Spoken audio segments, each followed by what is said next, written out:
Well, greetings and salutations, everybody. Welcome to AMC Mailbag, the all-mailbag installment here on AMC Movie News, where all we do is take your mailbag questions. My name is John Campy. I'm the editor-in-chief of AMC Movie News, and I'm so glad you decided to join us on this Sunday as we get to some mailbag questions. I have already had a wonderful weekend. I've had a really good time. I hope you have too. So look, for those of you who don't know, AMC Mailbag is not just different because all we do is take mailbag questions. It's also a much more laid-back, relaxed kind of show. I mean, we'll talk a little bit longer on topics than we do on AMC Movie News. You know, and AMC Movie Talk Monday through Friday. We'll usually spend 2 to 3 minutes on a topic. But the nice thing about having this show on the weekends and just doing mailbag and it being more relaxed, laid back, I'm in Studio B here, is just that we can just take our time, talk about whatever we want to talk about. We can talk about a little bit of behind-the-scenes stuff if we want, and I'm glad you're joining me today. Also, listen, I want to remind you guys, if you've got a topic or question you want to see on AMC Movie Talk Monday through Friday or on AMC Mailbag, you can email us anytime. And you can email us at amcmovietalk@gmail.com. Just send in your emails to us there. You know, we get over 1,000 every single week, but we do our best to get to as many as we possibly can, and that's what we're going to do today. So without any further ado, let's get started with topic number one. And topic number one, the question comes to us from Lorena Sanchez, who writes, "Thank you so much for the Gone Girl review you did. For those of you who don't know, we did a spoiler review for Gone Girl, but also on yesterday's mailbag, I did a non-spoiler little mini review. I loved that movie. But another big film this weekend is Annabelle. Did you have a chance to see it? Is it worth getting tickets for? A little review would be great. Thanks." Okay, well, thanks a lot for the question, Lorena. And yes, I did have a chance to go and see Annabelle. I've been looking forward to it, actually. I'm not a huge horror guy. It's not that I don't like horror, but it's I'm not like a lot of my other friends who have a real passion for horror, but I like a good horror film as much as anybody, and I was actually looking forward to Annabelle. I really liked The Conjuring. The Conjuring to me was a very pleasant surprise because, between you and me, don't tell anybody else, I didn't think The Conjuring looked very good. And it was such a really nice surprise going to see it. And one of my favorite parts was that little side story of that doll, of Annabelle. And so when they said they were doing an Annabelle movie, I was actually kind of excited about it. So anyway, I went to go see it. And right now it's only got like a 32% on Rotten Tomatoes, I believe, which means, the majority of the critics out there don't like it. About, 3 out of every 10 like it. I got to say I didn't mind it. As a matter of fact, through the first half of the film, well, let me go kind of stage by stage. I found the first act really slow and without pace. It felt disorganized a bit. The dialogue was purely laughable. There's this opening scene right near the beginning of the film between, the main couple of the film and their next door neighbors at church. And they're talking. It is some of the most awfully written dialogue. I just wanted to roll my eyes every 5 or 6 seconds. But as you moved into the film, once you get about 15 minutes in the film, I gotta say I started getting into it a little bit. I think they made the scenes feel creepy, the ones they wanted you to feel creepy, a little freaked out. Even as you got into the beginning of the third act, I thought they maintained it pretty well. I thought they did a really beautiful job not overdoing it on the doll, but giving you just enough of the doll. And I've always said about comedies, you can do almost everything wrong in a comedy, but if you make people laugh, a lot will be forgiven. The same is true of a horror film. You can do a lot of things wrong in a horror film, but if you make people feel creepy and you scare them, a lot of the mistakes will be overlooked and will be forgiven. And I found for a good 2/3 of Annabelle, I was feeling it. I was feeling the atmosphere. I got to admit, I didn't find the performances particularly strong. I didn't find the dialogue particularly good. And I didn't find the handling of the characters and the structure of the narrative all that compelling. But at the end of the day, it was a horror film, and I was starting to feel kind of creepy in a number of the spots. And so for me, it was kind of working. Now, last 10 minutes or so, 10, 11, 12 minutes of the film, to me, it completely fell apart. But that doesn't wipe out all the good it did in the film at the same time. So I'm going to if I had to say buy or sell on Annabelle the movie, I am by a very, very thin margin, I'm going to give Annabelle a buy. Now, I know when I saw it with Anne really didn't like it. she said that, I think I'm quoting her, says that was a terrible movie. So she didn't like it. So keep that in mind. I'm saying I'm very, very thin margin. I'm going to give it a buy just because I thought there was enough. They did enough right with the creepiness and with the horror and the scares that I think if you're a horror fan, you're going to find Annabelle passable. But I was disappointed. I was hoping for a bit more, but I didn't think it was a terrible movie, unlike some of the other critics or my wife, who thought it was a terrible movie. So I thought it was kind of okay. So it's really going to be up to you. Let me put it this way. If you're somebody who really values good, strong narrative and dialogue, like really good, solid, firm filmmaking foundations when it comes to your horror films as well, like you don't just want the scares, you want a good structure built around it, then I don't think Annabelle is going to be a film that you find yourself attracted to. However, if you are the type of fan that goes into horror films just looking to get that creepiness feel and feel a little unnerved and have a couple of jump scares and things like that, then I think Annabelle might be a good time at the theater for you. So it really all depends on where you're coming from as a film fan. But let me know. Jump in the comments section, guys, if you've seen Annabelle, and let me know what you think of the film. All right, let's move on to the next question today. And the next question today comes to us from Ryan Powless, who writes, "Hey AMC, love the show and been watching for a year and a half." Well, thank you so much, Ryan. "With no actor announced to play Doctor Strange yet, could they have been saving the reveal for an end credit scene for Avengers 2? Honestly, I think that would be the best way to announce it. Thanks for taking my question and bring on the filthy." Well, thanks a lot for the question, Ryan. So it's an interesting concept, right? What if they don't announce who Doctor Strange is, and then the way they announce Doctor Strange is in the end credits of Avengers 2? Just, the credits are rolling, and halfway through the credits, the scene cuts to something else, and you hear somebody say, Steven, Doctor Strange, are you here? And then out of the shadows steps, I don't know, whoever's going to play Doctor Strange, whether it's Benedict Cumberbatch or Tom Hardy or Jared Leto or whoever, steps out of the shadows and says, "Yes, I'm here. I am Doctor Strange." And then the audience loses their mind and they all go crazy. That would be really cool. But there's two reasons why I don't think this is going to work and why I don't think that's what's going to happen. Number one, it's too late. I mean, they've got to have their Doctor Strange on board by then. They just have to. If they're going for a 2015 or 2016 release date, you got to have your Doctor Strange on board, I think, by then. And I think we're actually going to know who Doctor Strange is before December. And I said a few weeks ago that I think within the next 3 or 4 weeks. Well, we're almost at the end of 3 or 4 weeks, and we still don't know who Doctor Strange is. But I still believe we're going to find out soon. But here's the other thing. Marvel can't keep it a secret. They can try, but it's just impossible. The casting of who's going to be Doctor Strange is so scrutinized and so being looked at and looked into. And you can try to keep it a secret, but the fact of the matter is there are going to be so many people that have to know in advance that you can't keep them all quiet, let alone pull a soundstage together and shoot the scene. But it's just not possible. I mean, I don't think there's been any post-credit scene that they've really been able to truly keep secret. And those have been for minor things, let alone for something as major as who's playing Doctor Strange. So, number one, you got to have your Doctor Strange, I think, long before Avengers 2 comes out. But remember, too, they're almost wrapped Avengers 2. They're almost completely finished shooting Avengers 2, which means they'd have to have their Doctor Strange right now. I guess that's not completely true. I mean, they shot the shawarma scene, the shawarma post-credit scene for the first Avengers, like just 2 weeks before the movie came out. So I guess me saying they'd have to know who the Doctor Strange is right now, that's probably not true. But it's still just impossible. I don't think you can do it. But man, I'm going to tell you, if they do it, and they actually pull it off, and they're able to keep it a secret, not letting anybody know, don't let the word get out, and we first find out about it, and, for argument's sake, it's Jared Leto stepping out of the shadows, I'm Doctor Strange. That would be pretty damn cool. It would certainly make up for the disappointment I felt with the end credit scene for Guardians of the Galaxy. But that would be pretty damn cool. So I don't know, man. I don't think they can work. I don't think they're going to do it.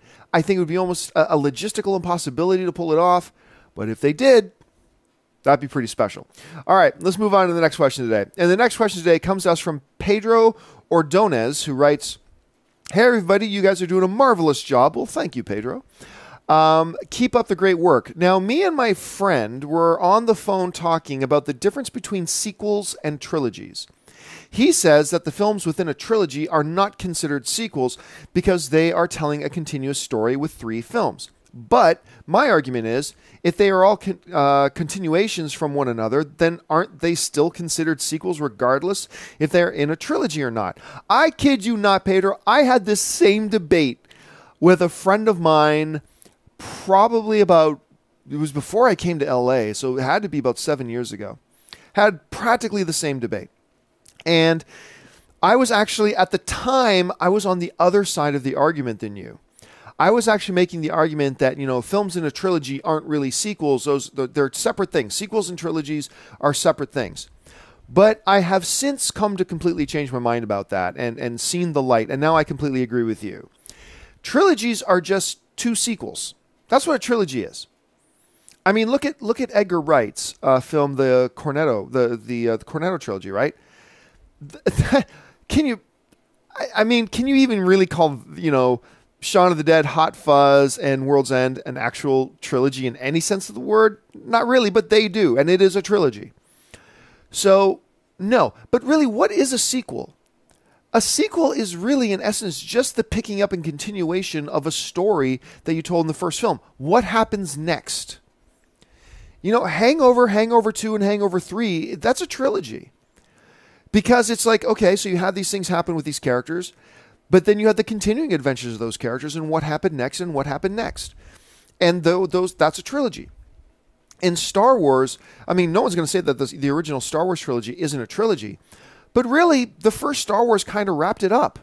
It had a loose thread that Vader got away and the Empire is still there.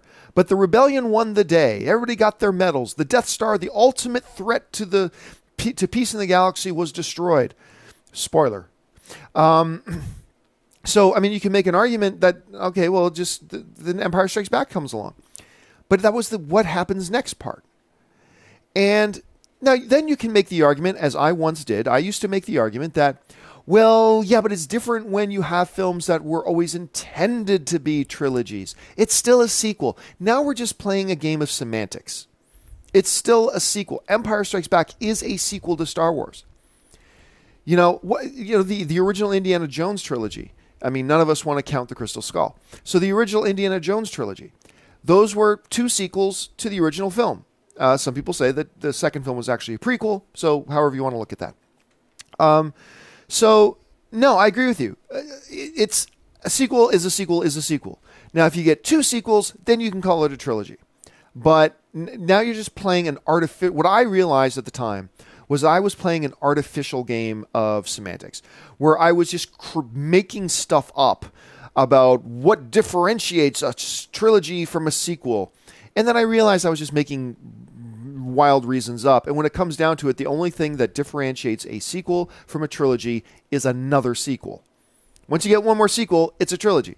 So, so I agree with you. So I don't know what kind of weight that holds with your buddy, but now you can call your buddy back and say, hey, John Campy agrees with me. And he'll say, so what? And he's right, so what? But if it makes you feel better, I agree with you. All right, let's move on to the next question. And the next question today comes to us from David F., who writes, this question is more for John specifically. Well, it's a good thing that I'm the only guy here then. With all of the new content you are working on at AMC, like AMC Indie Spotlight and the Star Wars show, which, by the way, is called AMC Jedi Council, will you still have time to do your after shows? I really enjoy your Arrow and Sleepy Hollow after show and was wondering if your increased workload meant that you won't have time for them anymore. I understand if you couldn't, you must be busy, but I would miss them. Thanks and keep up the great work. Well, thanks a lot for the question, David. And yeah, that is more of a question for me, but it plays directly into what we are doing here at AMC right now. We are heading into what we are calling AMC Phase 3, AMC Movie News Phase 3. And we're doing a pretty decent expansion. And let me start with the after show part. Now, for last year, I did an Arrow after show and a Sleepy Hollow after show. And just because it's me, there are a lot of people who assume that was AMC's after shows, and no, that was just me. That was just me and Ann doing our thing for fun because we wanted to do it. That was our personal thing. It was on my YouTube channel. It wasn't on the AMC YouTube channel. It was just what I did for fun, and we had a great time doing it. And we did Sleepy Hollow after show, and we did an Arrow after show. My plan this year, I have a lot of fun with after shows. So my plan this year was to do this is what my plan was, to do an Arrow after show, to do a Flash after show, to do a Sons of Anarchy after show, and to do a Sleepy Hollow after show. I was going to do 4 after shows. And Ann was going to do it with me. Corey was going to do it with me. My friend Ashley was going to do the Sleepy Hollow one with me like we did last year. But as we started to pull together the AMC Movie Talk or AMC Movie News Phase 3 stuff, I just realized I had no time. Like, I just had no time. We are going to be really, really busy going into Phase 3, but I'm really excited about it. A couple things that are happening. For those of you who didn't hear about it, these are some of the things you can expect, all starting up probably within the next 5 to 12 weeks. We're going to be starting up all these different things. And at least is what we're aiming for. The first thing you've heard me talk about before is that AMC Mailbag is actually going to become a daily show. And I'm very excited about that we're going to be doing AMC Movie Talk daily. And it's going to give us the ability, we're going to be taking call-in questions for AMC Movie Talk daily. We beta tested call-in questions a few weeks ago, and I thought it worked really well. We identified some technical issues that we're going to need to work through to make them good, but that's what you do beta tests for. But I was very happy with the results. But also, it's AMC Mailbag Daily is going to be an attempt to extend the viewer interaction with AMC Movie Talk. Because not only do I want to take random movie questions that you guys send in, and we're still going to take, just movie questions that you guys email in or phone call in, but I also am really excited about adding some fan interaction element to it where, you watched AMC Movie Talk at lunch, and now it's 3 or 4 o'clock in the afternoon, and there's something that Schnepp said that you really thought was funny. And you want to write in and say, hey, I just want to say I really agreed with something that Schnepp said, and that was hilarious when he said that. Thanks, keep up the great work. Or maybe there's something you really disagreed with that I say, hey, I just want to call or email in and comment on something John said this morning regarding the Ant-Man story, whatever it is. I disagree with him because of A, B, C, and D. So we want the daily AMC mailbag to also kind of be an interactive element, and I'm really excited about that. It means a hell of a lot of work, but we've got a great crew, and we are really excited. Under the leadership of Dennis Zen, who is our production manager, we're going to be able to pull this off. But on top of that, we are also bringing back and introducing a number of new weekly shows that we've been working on for a while. One of them, of course, is AMC Jedi Council. A lot of you remember we did AMC Jedi Council a few months ago as a 4-week series as kind of an experiment to see if it's something that we liked, to see if it's something that the fans liked, and the response has been really good. So we made the decision that AMC Jedi Council is going to become a regular weekly show, and watch for that probably, no promises, but probably to start up within the next 6 weeks. I'm really excited. It's going to be me, Christian Harloff. I keep saying Paul Lenz is going to be in on it, but I have to admit I have completely forgotten to get a hold of Paul Lenz to see if he's still up for doing it on a weekly basis. But we're really excited about it, so that's going to be a lot of fun, AMC Jedi Council. Another one that I'm really stoked about that we've already launched, it's really the first part of AMC Movie News Phase 3, is AMC Indie Spotlight. We launched that just talking about all independent films. Because, on AMC Movie Talk and Mailbag, we mostly focus, for very intentionally and for a very good reason, we focus on the big major films, the big wide release films that are going to be playing in a theater near you. And we do cover some indie films. Actually, probably at least 5 or 6 times a week we cover indie film, but we don't give a focus on indie film. And there's a lot of indie film stuff, indie film movies, and indie film news that goes under the radar because it gets pushed out by the bigger film news. And so for a long time, I wanted to make sure we addressed that, and so we launched AMC Indie Spotlight. It's now on like episode 5 or 6. I can't remember. I've lost track. But it's being hosted by and run by Amy Rose Eisenbach. I produce it. Alicia Malone is Amy Rose's co-host, and every week they bring in 2 guests as well. And it's awesome. If I highly encourage you to check out AMC Indie Spotlight. But because AMC Indie Spotlight is so different from everything else that we do, we thought, you know what? This will be the one show that we dedicate its own YouTube channel to. And we started a whole new YouTube channel, and you can find it at youtube.com/AMC Independent. And that's where you can find the AMC Indie Spotlight show is there. A lot of great indie film interviews, a lot of great stories to talk and discussion. If you're into indie film at all, check that out. So we've got daily AMC mailbags coming. We got AMC Jedi Council making a return. We've already started up AMC Indie Spotlight. And there's two other projects that we've got coming up. And I can't remember if I've announced them or not, but I'm very excited about these two. And, don't hold me to these. They're in progress, okay? We're developing them right now. One of them that will probably be starting sooner rather than later that I'm really stoked about is AMC Heroes.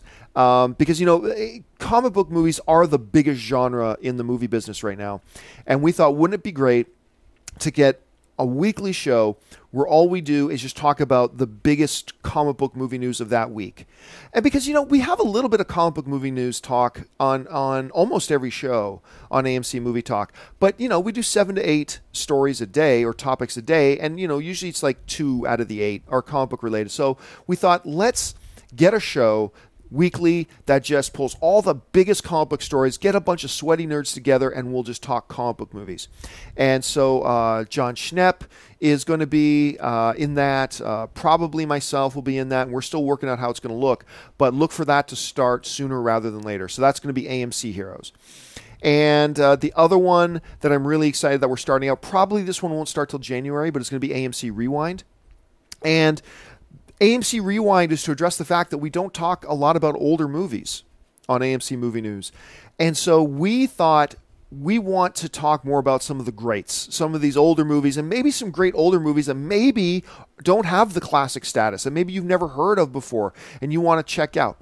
So AMC Rewind is going to be a show that focuses on films that are at least 20 years old. At least 20 years old. And we're also going to, every week, we're going to highlight that week. I call it the Feeling Old segment. We're going to highlight every week the movies that turn 20 that week. That's so we'll all feel old when we mention them. I'm really stoked about it. We're not 100% sure, but it looks like we're going to have Miri Jedikin and Alicia Malone run that show. I'm super stoked about it. So it means we're going to have a daily AMC movie talk. We're going to have a daily AMC mailbag. And then 5 weekly shows throughout the week. We're going to have AMC Indie Spotlight, AMC Jedi Council, AMC Heroes, AMC Rewind, and of course, and we're still doing, as a part of Phase 3, we're still doing AMC Coming Soon. So I'm very excited about AMC Phase 3. But like I mentioned, all this AMC Movie News Phase 3 stuff, as I sat back and I really looked at my schedule, I realized I wasn't going to have time for a personal life. I'm not going to have time to do the after shows that I want to do. So me and Ann are still doing Arrow. That's one I didn't want to drop. So Ann and I and Kaori, we're still doing an Arrow after show, but unfortunately, that's the only after show we're going to be doing. All right, let's move on to the next question. And the next question today comes to us from Adrian, who writes, "Hey, John, love the show. Been watching since the original in February 2013. Well, thank you so much, Adrian. So you answered a question on a Mortal Kombat reboot yesterday, and I started thinking, wouldn't it be another risk to the video game adaptation films? There's no way it could be a PG-13. But the game doesn't have much of a young audience anyway. Its sales still sell from 16 to 43. So do you think it'll benefit from being rated R?" Well, Adrian, I don't know, man. You say it couldn't possibly be PG-13, but we already have a Mortal Kombat film, and it was PG-13. And although it was terrible, a lot of us remember it very fondly.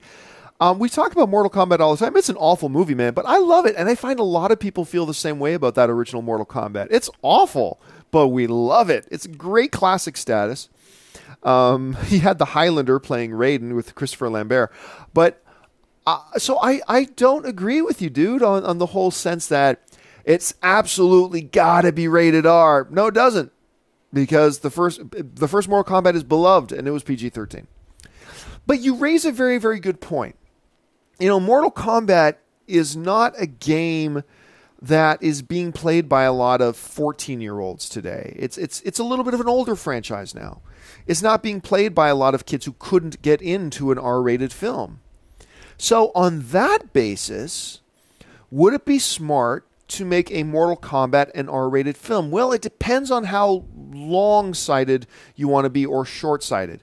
If all you want to do is make one really good kick-ass movie out of Mortal Kombat, then making an R-rated, going for an R-rated film could have a lot of upside. Because like you point out, it's not really appealing to a lot of 14-year-olds anyway. So why not go for that extra violence, that extra gore, a little bit more language, whatever, and make it rated R? However, the thing is, if the studio's only looking at it that way, I think it's Warner Brothers that has the rights. If the studio's just looking at it that way, then that makes sense.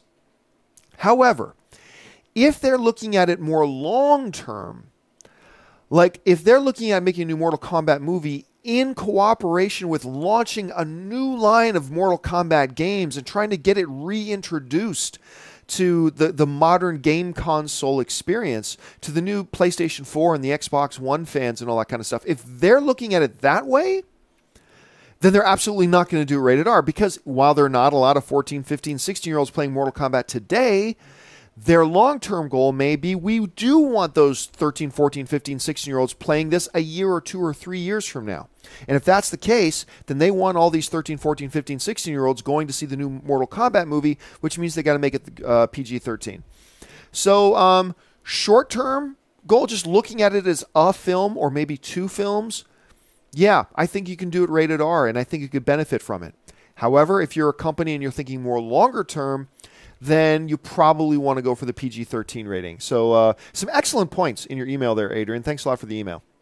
All right, let's move on to the next question. And the next question today comes to us from Hunter Helms, who writes, Yo, AMC, I was wondering about Star Wars Episodes 5 and 6 and their directors. For those of you who don't know, Episodes 5 and 6 are, of course, The Empire Strikes Back and Return of the Jedi. I know it's unknown that Irvin Kershner did Episode 5 and Richard Marquand did 6. But I was wondering, whatever happened to those guys? Why weren't they praised for making 2 of the greatest movies ever? Were they simply just overshadowed by George Lucas, or did they choose not to take the spotlight? Excellent question, Hunter. I'm so glad you brought that up. It's amazing that today there are still a lot of people who understandably make the assumption that George Lucas directed all 3 of the original Star Wars movies. Technically speaking, he did not. As you pointed out in your email there, Irvin Kershner directed The Empire Strikes Back, and Marquand directed Return of the Jedi.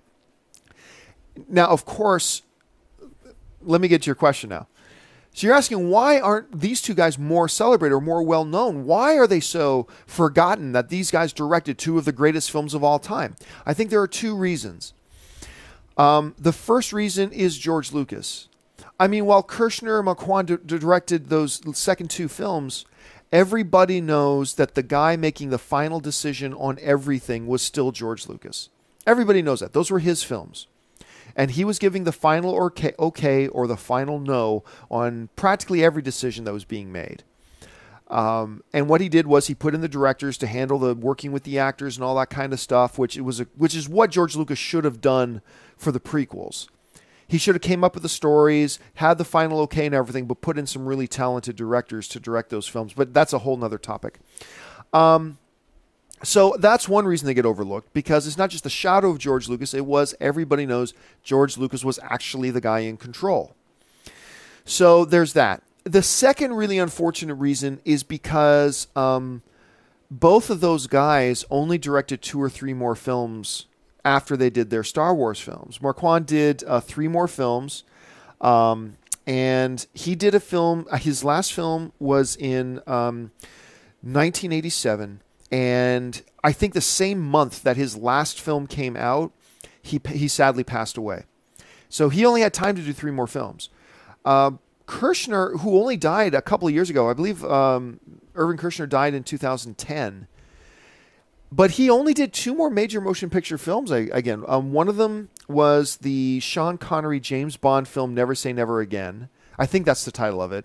Never Say Never Again. I think that's it. So it's with Sean Connery.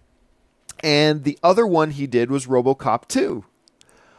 I honestly don't know. I don't know if he just retired or what happened, but those are the only two major films he did again after The Empire Strikes Back. And, of course, sadly, then he passed away in 2010. So when asking why do these guys not get more credit or recognition when talking about these iconic all-time great films, because, number one, everybody knew George Lucas was still the guy in control. Number two, they only made a couple of films each after their respective installments of Star Wars.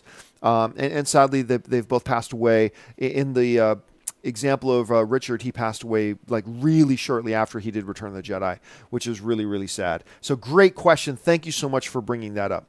All right, let's move on to the next question today. And the next question today comes to us from Chris Kovarubias. I know I'm mispronouncing your name, Chris. Chris Kovarubias writes, "Hello, movie talkers. Love the show.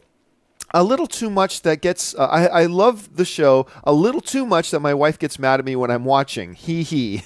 Well, that's okay. My wife gets a little bit mad at me for how much I actually do the show. Anyway, my question is, would we need to have a Thanos Origins movie for those who aren't so familiar with the character? Thanks, and bring on the filthy. Well, you know, ever since a lot of people who watch the Avengers, and just about everybody watched the Avengers, but after everybody watched the Avengers, a lot of, and the end credits scene came up, and of course you see, you know, his little minion saying, "To challenge them is to court death," and then of course Thanos turns around and smiles. A lot of people are wondering, who's that? Who's Thanos? Who's this guy? Clearly he's a big bad threat. And then of course everybody recognized him when he popped up again in Guardians of the Galaxy. So does he need an Origins movie for people to understand? Nope. I think the general movie-going audience knows what they need to know. This is the big bad guy. This is the big bad guy. And clearly he is the most powerful bad guy in the universe. And he's got a very evil plan. We don't need to know more than that. You know, look at one of the great all-time villains, Hans Gruber in the original Die Hard, played by Alan Rickman, right? Did we need an origin story? It's like, you know, I felt like we don't really get Hans Gruber just from what we saw in Die Hard. I think maybe we need an origin movie. Go back to his childhood. Figure out how him and his brother became these evil, twisted geniuses. No, he just pops up. I'm the bad guy. I'm evil. I'm pretty smart. I'm doing this, blah, blah, blah. And it's fine. Most of the great villains are that. A lot of people to this day like me will argue we did not need an origin story for Darth Vader. We didn't need it. We didn't want it. And yet we got it anyway, and it kind of ruined a bit of what it was. So no, I think for those of us who know Thanos and understand his role in the comic books, it makes it a little bit more rich. But for people who don't know Thanos and if you're part of the 99% and you don't know who Thanos is, and you haven't, because you haven't read the comic books, like prior to Avengers, you don't know who Thanos is, it doesn't make any difference whatsoever. I think they're still going to be totally fine going on, and we don't need an Origins movie for him. All right, folks. Well, that brings us to the last question of the day. And the final question today comes to us from Channel Bankhead. I hope I'm saying it right. I enjoy your show and AMC Independent. Well, thank you so much, Channel or Chanel. I watch every day, looks around, even while at work. Well, good for you. More people should follow your example. Watch AMC Movie Talk and Mailbag at work, folks. Anyway, my question is about Marvel. Marvel has the 7-movie contract in lieu of Robert Downey Jr.'s renegotiating his deal. But it's now rumored that one of the reasons that Joaquin Phoenix is bowing out of the Doctor Strange is because of that deal. Going forward, do you think Marvel needs to readjust their contract parameters in order to land the talent they want? Excellent question. So here's basically what he's talking about. When anybody now signs up to do a Marvel film, you know, I was talking to Kevin Feige and Chris Pratt about this. Whenever anybody signs up to a Marvel film, Marvel says, okay, you want to be in a Marvel film? That's fine. But you have to agree to this 5, 6, 7, 8, 9 film deal, whatever it is. Which means Marvel doesn't have to use them for 7 films, but it means, hey, 7 times when Marvel calls on you to come and put on the uniform and play that character again, you have to do it. You're legally obligated to do it. And so some people are saying, the speculation is that one of the reasons that Joaquin Phoenix bowed out, and it's important to keep this in mind, it was never official that Joaquin Phoenix was going to be Doctor Strange. It was always speculation and conjecture. Nobody from any studio, nor has anybody from Joaquin Phoenix management ever confirmed that he was the guy. He probably was, but let's just keep in mind that was never official. But anyway, according to reports, he's now out of it. He's pulled out. And the rumor is that part of the reason he pulled out was because of that the 7-film deal was a sticking point. He didn't want to commit to that long term. So the question that channels are asking is, should Marvel reevaluate then this big length of contract to be more appealing to the talent they want to get? It's a very fair question, but I got to tell you, man, my answer to that is a resounding no. They should not reevaluate this at all. I think it's not just something that they want to do, it's something they have to do. Marvel makes its films not as standalones. They make them as franchises, either their own franchises or to be a part of other bigger scale franchises. You know, there may not be a Scarlet Witch. There may not be a Black Widow movie, but Black Widow is a part of several franchises. And what you don't want, if you're Marvel, is have to worry about it. Look, let's just look at the example of Robert Downey Jr. The biggest nightmare that Marvel has had to go through so far has been because one of their lead actors, Robert Downey Jr., plays Iron Man, their contract term was too short, and they had to renegotiate with him and pay him a ton of money, and they've only done it for 2, and that's why I don't think we're going to see Robert Downey Jr. back as Iron Man again after Avengers 3, but hopefully, there's been some stories coming out this week that maybe that's not the case. We'll keep our fingers crossed. But if you're Marvel, no. You have to lock these guys in. You have to lock them in long term. Because what good is it to Marvel to land Joaquin Phoenix to play Doctor Strange, and you have plans for Doctor Strange for 4 or 5 or 6 films, maybe 2 or 3 Doctor Strange movies, 1 Captain America movie, and 2 more Avengers films, okay, whatever. You've got your plans for him. What good does it do you to sign Joaquin Phoenix to a 2-film deal? And then have to go through that nightmare in 3 years that, now Joaquin doesn't want to come back, or Joaquin is demanding $50 million to come back. You can't do that to yourself. Marvel would be painting themselves into a corner. They have to do what is best for these franchises. And to lock these actors in for a long-term deal is what is best for the fans. It's what's best for Marvel. It's what's best for the franchise. And it's what's best for the movies. Get these guys locked in. Because make no mistake about it, had Joaquin Phoenix signed up for, Marvel films, those would have been the biggest films he would have ever made in his life. Joaquin Phoenix will never make a movie in his career, most likely, that will be as big of a box office hit as Doctor Strange would have been, as Avengers 3 would have been for him. And so it's not like the studios have these actors against the ropes and they're taking advantage of them. Are you kidding me? These would be the biggest successes they ever do in their life. Marvel recognizes that the actor is getting a great deal out of this to be in these huge blockbuster films. Their popularity will shoot through the roof. Look what getting involved with Marvel did for Robert Downey Jr. Robert Downey Jr. is not 1/5 of the star that he is today if it weren't for Iron Man. And, Chris Pratt was a star on the rise.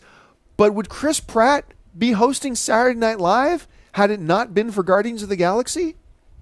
I don't think so. Would he have landed Jurassic Park 4 had it not been for the fact that he landed a big Marvel film? Probably not. So these actors are getting a great deal and a big break by being involved in the Marvel Cinematic Universe. And in exchange, Marvel wants to make sure, okay, we don't want to be hamstrung like we nearly were with Robert Downey Jr. when he said he was going to walk and not do Avengers 2 and 3, and we were painted into a corner and had to renegotiate for them. You want to be in Marvel Cinematic Universe? Awesome. Sign the 7-film deal.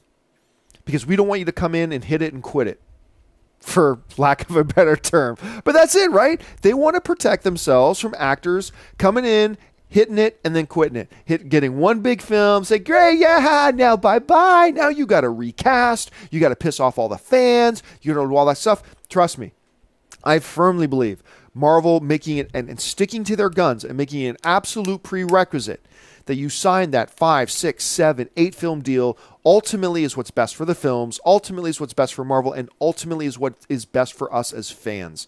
So no, I do not. I would rather them lose Joaquin Phoenix and get a really good guy locked in long term than to get a Joaquin Phoenix. And I'm a big Joaquin Phoenix fan. But I'd rather them lose him and lock in a long-term, really good, solid actor than get Joaquin Phoenix for 1 or 2 films and then just have to recast him in 3 years anyway. I think this is the best thing for Marvel to do. Anyway, folks, that will do it for me for this installment of AMC Mailbag. Thanks so much for joining me today. Time for me to go watch some football. Listen, once again, don't forget, if you've got questions or topics you want us to address on AMC Mailbag next weekend or on AMC Movie Talk this week, Monday through Friday, email us anytime at amcmovietalk@gmail.com, and maybe you will see your question on the show. And don't forget, lots of great films playing in AMC theaters right now. Head on over to www.amctheaters.com for your theater showtime and, of course, your movie ticket information. So that'll do it for me, folks, for this installment of AMC Mailbag. Don't forget, you can find me on all the various social media networks. Follow me on Twitter. Follow me on Facebook or Instagram, always just at John Campea. So thanks a lot for joining me, guys. My name's John Campea for AMC Movie News, and until then, bye-bye.